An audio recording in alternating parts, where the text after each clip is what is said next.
कर्म ही व्यक्ति के भाग्य और जीवन का निर्माण करते हैं। सृष्टि में कोई भी व्यक्ति बिना कर्म किए नहीं रह सकता है। वह या तो विचारों के माध्यम से सक्रिय है अथवा क्रियाओं के माध्यम से या फिर कारण बनकर कर्म में योगदान कर रहा है। जीव जंतु हो या मनुष्य, कोई भी अकर्मण्य नहीं है और न ही कभी रह सकता है। विद्वानों ने मुख्य रूप से 3 प्रकार के कर्म बताए हैं, जिनमें एक होता है क्रियमाण कर्म, जिसका फल इसी जीवन में तुरंत प्राप्त हो जाता है। दूसरा संचित कर्म होता है, जिसका फल बाद में मिलता है। तीसरा होता है प्रारब्ध।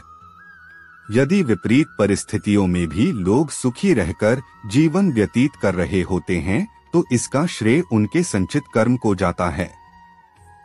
जब रावण अपने जीवन में अत्यधिक शक्तिशाली एवं सुखी था, तब यह उसके संचित कर्म का परिणाम था। मगर उसी रावण के घर कोई दिया जलाने वाला तक नहीं रहा, तो यह उसका प्रारब्ध था। स्वामी विवेकानंद जी ने कहा है कि अपने विचारों पर नियंत्रण रखो, नहीं तो वे तुम्हारा कर्म बन जाएंगे, और अपने कर्मों पर नियंत्रण रखो, नहीं तो वे तुम्हारा भाग्य बन जाएंगे। संसार में 3 प्रकार के लोग हैं। एक भाग्यवादी, जो कि मानते हैं कि सब कुछ पहले से ही नियत है, इसलिए पुरुषार्थ करके भी क्या बदल जाएगा।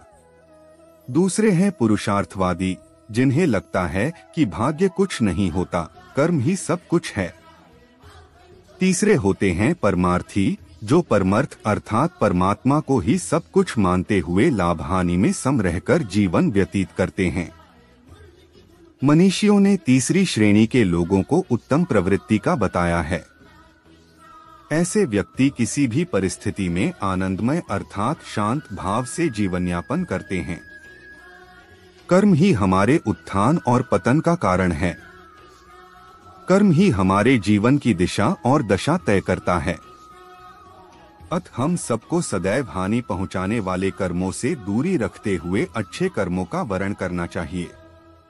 जीवन में किसी को जल्दी और ज्यादा सफलता मिलती है, तो किसी को काफी इंतजार करना पड़ता है, काफी संघर्ष के बाद सफलता मिलती है। ये भी सही है कि जीवन की दशा और दिशा भाग्य ही निर्धारित करता है। इसके साथ ये भी सही है कि कर्म का परिणाम किस्मत के ऊपर निर्भर करता है। यानी कि कर्म के परिणाम में भाग्य की भूमिका बहुत ही महत्वपूर्ण होता है। इसका मतलब ये नहीं है कि भाग्य के भरोसे ही रहें। कहा जाता है कि कर्म करने से ही भाग्य का रास्ता खुलता है। कर्मण्येवाधिकारस्ते मा फलेषु कदाचन, अर्थात तेरा कर्म करने में ही अधिकार है, उसके फलों में कभी नहीं। इसलिए तू फल की दृष्टि से कर्म मत कर और न ही ऐसा सोच कि फल की आशा के बिना कर्म क्यों करूं। यह सिद्धांत जितना उपयुक्त महाभारत काल में था, उससे भी अधिक यह आज के युग में है, क्योंकि जो व्यक्ति कर्म करते समय उसके फल पर अपना ध्यान लगाते हैं, वे तनाव में रहते हैं। जो व्यक्ति कर्म को अपना कर्तव्य समझकर करते रहते हैं, वे तनाव मुक्त रहते हैं। इसलिए हर इंसान को इस वाक्य को ध्यान में रखकर कर्म करना चाहिए। कर्म का परिणाम भाग्य यानी किस्मत के ऊपर निर्भर करता है। लेकिन ज्योतिष में ऐसे उपाय बताए गए हैं जिनसे किस्मत को बदला जा सकता है। लेकिन व्यक्ति को भाग्य के भरोसे ही नहीं बैठे रहना चाहिए, अन्यथा बिना सही कर्म किए भाग्य भरोसे बैठकर जीवन कष्टमय हो जाता है। ज्योतिष उपायों से न केवल भविष्यवाणी की जा सकती है, बल्कि भाग्य की राह में आ रही रुकावटों को दूर भी किया जा सकता है। ज्योतिष के अनुसार हर व्यक्ति की कुंडली में शुभ व अशुभ ग्रह होते हैं और इन अशुभ ग्रहों के उचित उपाय कर भाग्य वृद्धि की जा सकती है। इसके अलावे मंत्र भी चमत्कारी परिणाम दे सकते हैं।